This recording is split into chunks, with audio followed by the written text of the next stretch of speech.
Hello বন্ধুরা, আসসালামু আলাইকুম। চলে আসলাম blog by Kazi Hira channel থেকে আরও একবার স্বাগতম জানাতে আমি আপনাদের সকলের প্রিয় কাজী হীরা আপু। তো এখানে আজকে এত মজাদার একটি রেসিপি আমি আপনাদের সাথে শেয়ার করব। এটা আপনারা আগে খেয়েছেন কি না সত্যি কনফিউজড হয়ে যাবেন। সত্যি এই রেসিপিটা এতটাই মজা হয়েছে বন্ধুরা। তো আমি খুবই এক্সাইটেড আপনাদের সাথে এই রেসিপিটা শেয়ার করার জন্য। তো বন্ধুরা, চলে আসলাম আজকে মূল পর্ব রান্নার রেসিপিতে। তো দেখেন আমি এখানে কি নিয়ে নিয়েছি। এখানে কিন্তু আমি যে মানে মাছের যে পুরুষ মাছের যে তেলটা হয়, এটা কিন্তু ডিম না, সেই তেলটা আমি আজকে নিয়েছি আপনাদের সাথে এই রেসিপিটা শেয়ার করার জন্য। সত্যি আজকে আপনাদের কাছে খুবই ভালো লাগবে আমি আশা করছি। প্লিজ বন্ধুরা, লাইক দিয়ে আমার ভিডিওটা কন্টিনিউ করবেন। সত্যি আপনাদের কাছে খুবই ভালো লাগবে। তো এই যে আমি এই মাছের তেলটা ছুরির সাহায্যে ছোট ছোট পিসেস করে কেটে নেব। এই রেসিপিটা আপনারা যেদিন ট্রাই করবেন বুঝতেই পারবেন না এটা কি গরুর মগজ খাচ্ছেন নাকি মাছের তেল খাচ্ছেন। এতটা মজা হবে আলহামদুলিল্লাহ। একদিন ট্রাই করে দেখবেন প্লিজ। আমার আপনাদের কাছে রিকোয়েস্ট থাকবে। তো দেখতেই থাকুন বন্ধুরা, আমি আজকের রেসিপিটা কিভাবে সবগুলো আপনাদের সাথে সম্পূর্ণ রেসিপিটা শেয়ার করি। পুরো ভিডিওটি দেখে আর আপনাদের কাছে অনুরোধ রইল। তো আমার কিন্তু গলার অবস্থা খুবই খারাপ, যেহেতু গ্রামের বাড়িতে গিয়েছিলাম ঈদ করার জন্য। সেখানে গিয়ে এত পরিমাণ ঠান্ডা পেয়েছি আর বৃষ্টিও হয়েছিল, তার জন্য আমার কিন্তু গলার 12টা বেজে গেছে। তো আমি খুবই অসুস্থ ছিলাম, তার জন্য এই কয়েকদিন ধরে আমি ভয়েস দিতে পারছিলাম না ভিডিওতে। মিউজিক দিয়ে ভিডিও আপলোড করেছি বন্ধুরা।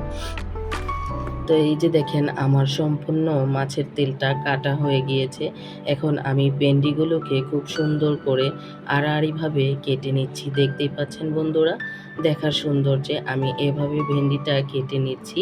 আপনারা যে যেভাবে কেটে নিতে পারেন, কোনো সমস্যা হবে না। তো এই যে দেখেন আমার ভেন্ডি কাটাটা কতটা সুন্দর হয়েছে। আর আমি কিন্তু খুব সুন্দর পিসেস করে এই মাছের তেলটাকেও কেটে নিয়েছি।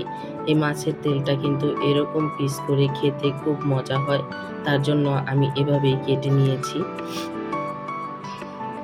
তো আস্তে আস্তে আমি সবগুলো ভেন্ডি এখানে কেটে নেব। তো এই যে আমার ভেন্ডিগুলো কাটা হয়ে গিয়েছে, আর আমি কিছু কাঁচামরিচ বেশি করে নিয়েছি যেন একটু ঝাল ঝাল হয়, কারণ এই রেসিপিগুলো একটু ঝাল ঝাল হলেই কিন্তু খেতে বেশ মজা হয়। তো চলে আসলাম চুলার পাড়ে। এখানে আমি একটি তাওয়া বসিয়ে দিয়ে প্রায় হাফ কাপের মতো তেল ঢেলে দিয়েছি।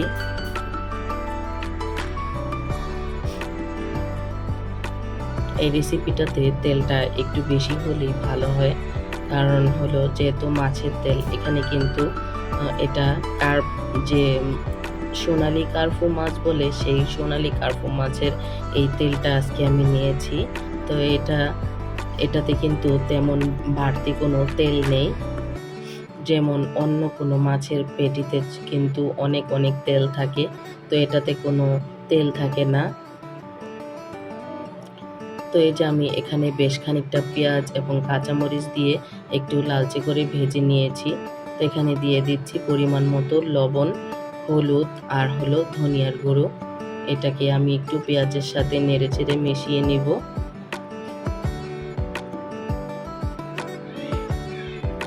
এখন আমি কেটে রাখা যে মাছের যে তেলটা, সেটাকে আমি এখানে ঢেলে দিচ্ছি।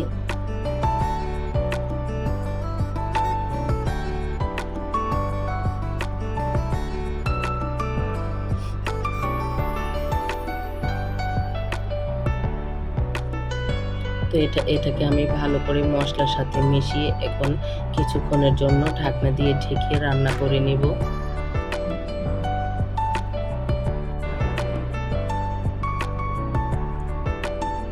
তো আমি কিন্তু বারবার ঢাকনা তুলে এটাকে নেড়ে চেড়ে দিচ্ছি যেন নিচ দিয়ে লেগে না যায়।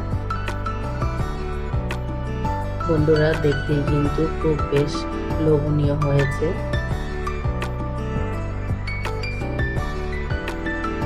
মাছের এই জিনিসটা খেতে কিন্তু সবার কাছে ছোট বড় খুবই মজা লাগে।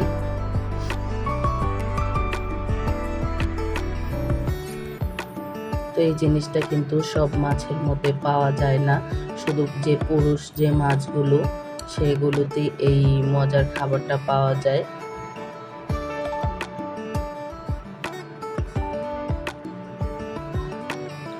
আবার দেখা যায় অনেক সময় ডিম হয়ে যায়, তো আমার বাচ্চারা ডিমটা তেমন একটা পছন্দ করে না, মাছের ডিম খেতে চায় না। তো এই জিনিসটা ওরা খুবই পছন্দ করে, তার জন্য আমি এখানে একটু ভেন্ডি কুচি করে দিয়ে দিয়েছি। এই যে দেখতেই পাচ্ছেন আমার মাছের তেলটা ভাজা হয়ে গিয়েছে। এখন আমি ভেন্ডিগুলো দিয়ে নেড়ে চেড়ে একটু ঢাকনা দিয়ে ঢেকে ঢেকে হালকাভাবে ভাজিটা করে নিচ্ছি।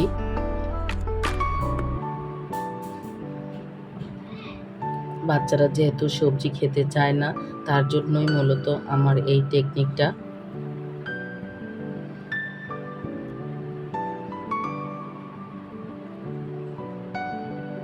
তো আমার মতো কার কার আপনাদের ঘরে বাচ্চা আছে ছোট ছোট, তারা কিন্তু চাইলে আমার মতো এভাবেই টেকনিক করে বাচ্চাকে সবজি খাওয়াতে পারেন।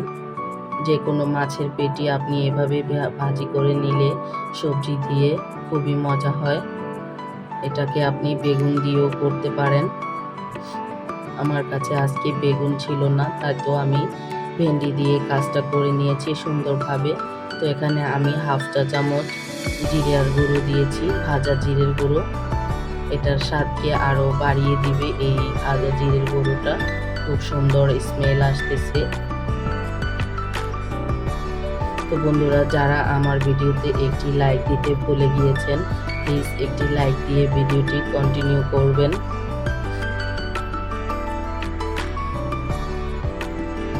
আর রেসিপিটি কোনো অংশে যদি একটু ভালো লেগে থাকে, প্লিজ লাইক কমেন্ট শেয়ার করতে ভুল করবেন না।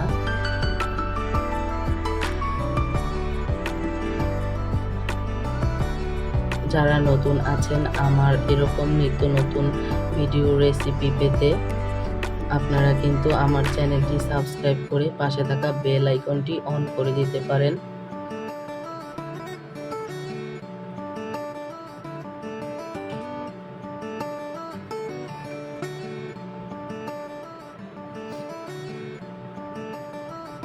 তো বন্ধুরা, এই জিনিসটা কিন্তু হালকা ভাজা দিলে হবে না।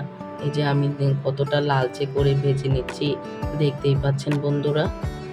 তো এই যে আলহামদুলিল্লাহ, আজকের রান্নাটা কেমন হয়েছে কমেন্টসে জানিয়ে যাবেন। আজকের মতো এখানেই বিদায় নিচ্ছি। Thanks for watching. আসসালামু আলাইকুম রহমতুল্লাহ।